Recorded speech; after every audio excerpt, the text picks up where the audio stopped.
नमस्कार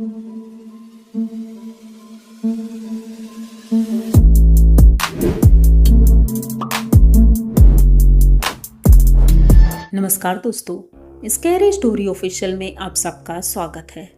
आज की कहानी की तरफ बढ़ने से पहले चैनल को सब्सक्राइब कर लीजिए और अगर कहानी अच्छी लगती है तो प्लीज़ लाइक एंड कमेंट करना मत भूलिएगा। दोस्तों, आज की कहानी बहुत ही ज़्यादा डरावनी है। ये साउथ की कहानी है और ये मुझे सरस्वती जी ने भेजी है। ये हमारी नोन में है, इसलिए अभी हाल फिलहाल मुझे इनकी स्टोरी पता चली तो मैंने सोचा कि आप लोगों के साथ शेयर की जाए।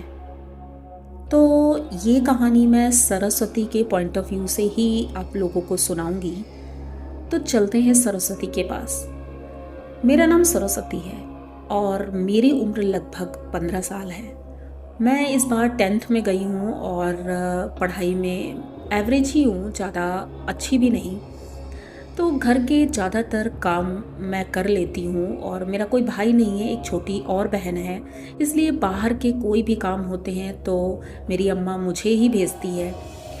आज शाम के वक्त अम्मा ने बोला कि बेटा डोसा का बैटर पिसवाने जाना है, तो क्या तू चली जाएगी? तो वैसे तो मैं पढ़ रही थी, लेकिन मैंने कहा चलो ठीक है मैं चली जाती हूँ। वैसे भी 1 घंटा ही लगेगा क्योंकि आधे घंटे का रास्ता था और आधा घंटा जाना आधा घंटा आना, और बीच में मुश्किल से 5-10 मिनट लगना था दुकान में। तो यानी कि 1-1.5 घंटे में मैं वापस आ सकती थी।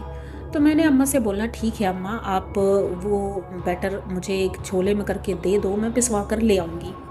अब इनकी अम्मा ने झोला तैयार कर दिया और ये लेकर चल देती है। साइकिल से जा रही थी और बताती हैं कि कहती मैं साइकिल बहुत अच्छी चला लेती हूँ और आराम से चली जा रही थी। बारिश हल्की हल्की हुई थी तो सड़क गीली थी, तो मैं बचते बचाते किनारे से जा रही थी। शाम का लगभग 6-7 बज चुका था, यानी कि अंधेरा होने लगा था। मैं जा रही हूँ और बस बैटर की दुकान पे पहुँची और मैंने पिसने के लिए दे दिया। जल्दी से ही पिस गया था तो वो ले करके मैं तुरंत वापस हो ली। लेकिन वहाँ से मेरे घर पहुँचने का जो रास्ता था वो जंगल से होकर जाता है। आप लोगों ने सुना भी होगा, कई जगह ऐसे घर हैं गांव में जहाँ पर बहुत घने जंगल हैं। साउथ में तो ऐसा हो जाता है। तो इनके गांव का रास्ता भी ऐसे ही जंगल से होकर जाता था। तो ये साइकिल लेकर अपनी चल देती है और अभी कुछ दूर ही पहुँची तो कहती है कि मैंने देखा कि एक औरत है जो सड़क किनारे बैठी है। तो मैंने साइकिल रोक करके पूछा कि आंटी आपको कहीं जाना है क्या?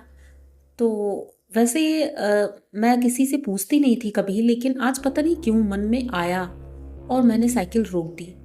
वैसे हेल्प करना मुझे अच्छा लगता है। मम्मी ने कहा है कि कभी भी कोई हेल्प के लिए हो तो उसकी हेल्प कर देनी चाहिए।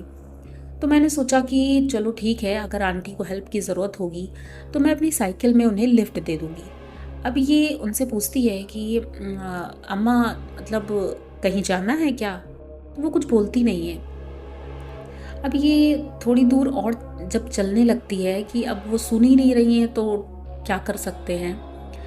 तो कहती है कि मैं चली थोड़ी दूर और उसके बाद मुझे ऐसा महसूस हुआ कि जैसे मेरी साइकिल भारी हो रही है। और जब मैंने पीछे मुड़कर देखा तो वो अम्मा पीछे बैठी हैं। पर ये कब बैठ गई मुझे पता नहीं चला। मैंने कहा चलो ठीक है कोई बात नहीं, अगर बैठी हैं तो। मैंने पूछा कि अम्मा आपको कहाँ उतरना है, मैं आपको उतार दूंगी। लेकिन पीछे से फिर भी कोई आवाज़ नहीं आ रही थी। अब वो जंगल वाला रास्ता क्रॉस होने ही वाला था कि उससे पहले ही अचानक से मुझे ऐसा लगा जैसे मेरी साइकिल हल्की हो गई। और जब मैंने पीछे मुड़कर देखा तो पीछे कोई भी नहीं था। आखिर वो अम्मा कहाँ उतर गई मुझे पता नहीं चला।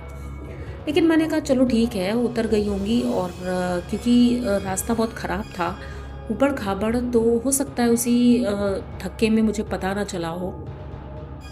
अब जब मैं घर पहुंची तो मैं बहुत थकी थी और मैंने तुरंत मम्मी को वो झोला दिया और उसके बाद मैं अपने रूम में चली गई और पढ़ाई करने लगी थी क्योंकि एग्ज़ाम्स आने वाले थे। पढ़ाई कर ही रही थी कि अचानक से मुझे लगा अम्मा ने मुझे आवाज़ दी। तो मैंने बोला हाँ अम्मा मैं आ रही हूँ। और उसके बाद मैं अपनी बुक बंद करके किचन की तरफ बढ़ चली थी, क्योंकि मुझे लगा कि अम्मा ने खाना खाने के लिए बुलाया है। जब मैं किचन में गई तो मैंने देखा अम्मा किचन में नहीं है। और जब पूरे घर में चेक किया तो मेरी छोटी बहन सो रही थी। मैंने उसे जगाना सही नहीं समझा और पूरे घर में अम्मा को ढूंढ लिया, लेकिन अम्मा नहीं थी, क्योंकि ऐसे बिना बताए अम्मा कहीं नहीं जाती थी। आज अचानक अम्मा कहाँ चली गई। मैं इसलिए ढूंढ रही थी अम्मा को कि पापा के भी आने का समय हो रहा है। रात के लगभग 10-11 बजे पापा आ जाते थे। तो अम्मा आखिर कहाँ चली गई इतनी रात में। सब जगह जब मैं ढूंढ के थक गई तो मैंने सोचा एक बार छत पर देख लेती हूँ। कि फिर सोचा इतनी रात में अम्मा छत पे क्या करने जाएगी। जब मैं छत पे गई तो मैंने देखा कि अम्मा एक कोने पर बैठी है और किसी से बात कर रही है। मैं धीरे धीरे सुनने की कोशिश कर रही थी, पर मुझे समझ नहीं आ रहा था ये क्या बात कर रही हैं, क्योंकि बहुत धीमे धीमे बात कर रही थी। मैंने अचानक से अम्मा से बोला, अम्मा आप इतनी रात में यहाँ क्या कर रही हो। अम्मा ने मेरी तरफ देखा और कहती है चुप रहो, मतलब चुप रहने का इशारा किया, और बोलती है कि मैं थोड़ा ज़रूरी बात कर रही हूँ, उसके बाद आके तुमसे मिलते हैं। अब लेकिन मैंने सोचा कि वहाँ तो अम्मा अकेली ही बैठी है, तो वो बात किससे कर रही है। मैं सीढ़ियों के पास खड़ी थी, दरवाजे के पास, और उन्हें देखे जा रही थी। वो लगातार किसी से बात किए जा रही थी। और उसके बाद थोड़ी देर बाद ये उठती हैं इनकी अम्मा और बताती हैं कि उससे वो किसी से बाय कर रही हैं, और बाय करके बस ये सीढ़ियों की तरफ आ जाती हैं। अब मैं खड़ी देख रही हूँ कि अम्मा आती हैं, मुझसे कहती हैं चलो नीचे चलो, खाना खाओ चल के। अब मैं भी नीचे आ गई, लेकिन मैंने अम्मा से पूछा, अम्मा आखिर आप बात किससे कर रही थी।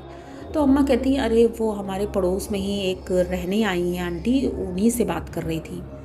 तो वो कहती है अम्मा लेकिन वहाँ तो कोई भी नहीं था। कहती है ऐसा ऐसा कैसे हो सकता है, मैं उनसे 2 घंटे से लगातार बात कर रही हूँ। उनका नेचर बहुत अच्छा है और वो हमारी हेल्प भी करेंगी। उन्होंने कहा है कि घर में काम वाली बाई की अगर ज़रूरत है तो वो ला सकती हैं ढूंढ कर। अब मुझे कुछ समझ नहीं आ रहा था अम्मा ये क्या बोल रही हैं। अब ये रोज़ होने लगा था, अम्मा रोज़ उनसे बात करती थी लेकिन वो किसी को दिखाई नहीं पड़ती थी। एक दिन रात में मैंने पापा से बताया कि पापा अम्मा पता नहीं किससे बात करती हैं लेकिन वो कोई दिखाई नहीं देता है। तो अम्मा हमारी बात सुन रही थी और सुनते सुनते एकदम से वो चिल्लाने लगती, उनकी आंखें एकदम लाल हो जाती हैं। कहती हैं कि तुम अपने काम से काम रखो, मेरे बीच में तुम्हें बोलने की कोई ज़रूरत नहीं। अब मैं इतना ज़्यादा डर गई थी क्योंकि मेरी अम्मा कभी गुस्सा नहीं करती थी। आज पहली बार इतना गुस्सा कर रही थी कि मुझे बहुत डर लग गया। मैं पापा के पास ही बैठी रही। मैंने पापा से बोला, पापा अम्मा को क्या हुआ है। अब पापा कुछ समझ पाते कि अम्मा अपने रूम में जाती हैं, दरवाज़ा बंद कर लेती हैं, और मैं और मेरे पापा हम दोनों दरवाजे से देखने की कोशिश कर रहे थे कि ये अंदर क्या कर रही हैं, क्योंकि गुस्से में गई थी तो पापा भी डरे हुए थे कि कुछ गलत ना हो जाए। तो ये खिड़की खोलते हैं, खिड़की से देख रहे थे तो वो किसी से बैठकर बातें कर रही थी, पर कोई दिखाई नहीं दे रहा था। अब पापा भी बहुत परेशान हो गए तो वो गांव में गए और 1-2 लोगों से बातें की। तो उन्होंने किसी मंदिर के बारे में बताया कि उस मंदिर में जाओ और वहाँ अपनी पत्नी को लेकर ज़रूर जाना, क्योंकि वहाँ जाने से सारी इच्छाएं पूरी होती हैं और अगर कोई प्रेत बाधा है तो वो भी दूर होती है, क्योंकि ऐसे सिम्टम्स तो ऐसे ही प्रेत बाधाओं के लग रहे हैं। तो मेरे पापा अम्मा को लेकर के वहाँ मंदिर जाते हैं और जैसे ही मंदिर पहुँचे तो पुजारी जी ने बताया कि आपकी पत्नी के ऊपर एक चुड़ैल का साया है, जो शायद जंगल वाले रास्ते से आपके घर आ गई है। तभी तुरंत मुझे याद आता है कि कहीं ऐसा तो नहीं है कि वो जो औरत मुझे मिली थी वही चुड़ैल थी। अब मैंने पापा को अपनी पूरी बात बताई तो पंडित जी ने कहा कि हाँ वही औरत थी, क्योंकि 2-3 दिन पहले की ही बात है, तभी से शायद तुम्हारी अम्मा की तबीयत ऐसी खराब है। तो मैंने कहा कि हाँ पंडित जी, वो 2-3 दिन से ही अम्मा की तबीयत ख़राब है। सब कुछ क्लियर हो गया था और पंडित जी ने बताया कि अगर इनकी पूजा नहीं की जाती है तो ये तुम्हारी अम्मा को लेकर जाएगी, क्योंकि वो बहुत ज़्यादा ताकतवर चुड़ैल है। पापा तो बहुत परेशान हो गए थे। पंडित जी ने अपनी पूजा जारी रखी। अम्मा की हालत बहुत ख़राब हो रही थी क्योंकि वो काबू में नहीं थी, बाल झटक रही थी और 4-4 लोग भी उन्हें पकड़ नहीं पा रहे थे। वो चीख रही थी, चिल्ला रही थी। ये सारी चीज़ें मैं देख रही थी, लेकिन मुझे विश्वास नहीं हो रहा था कि ये सारी चीज़ें भी होती हैं, क्योंकि अभी मेरी उम्र इतनी नहीं थी। हाँ, टीवी देखते थे, पर इतना ज़्यादा मुझे नहीं पता था कि रियलिटी में ऐसा हो सकता है। पर मेरा ये एक्सपीरियंस बहुत ही ज़्यादा डरावना था। कुछ दिन तक ये पूजा चली, मेरी अम्मा ठीक भी हो गई, लेकिन आज भी मैं उस रास्ते से कभी नहीं जाती हूँ, क्योंकि मुझे बहुत डर लगता है और वो याद करने के बाद तो मैं और डर जाती हूँ। तो आप लोगों को अगर सरस्वती की ये कहानी कैसी लगी, अगर अच्छी लगी हो तो प्लीज़ चैनल को सब्सक्राइब करिए, लाइक कमेंट करिए, शेयर करिए और बने रहिए हमारे साथ। मिलते हैं फिर किसी नई कहानी में। इसी तरह की नई नई कहानी मैं लेकर आती रहती हूँ, तो मिलते हैं नेक्स्ट कहानी में। तब तक के लिए डरते रहिए।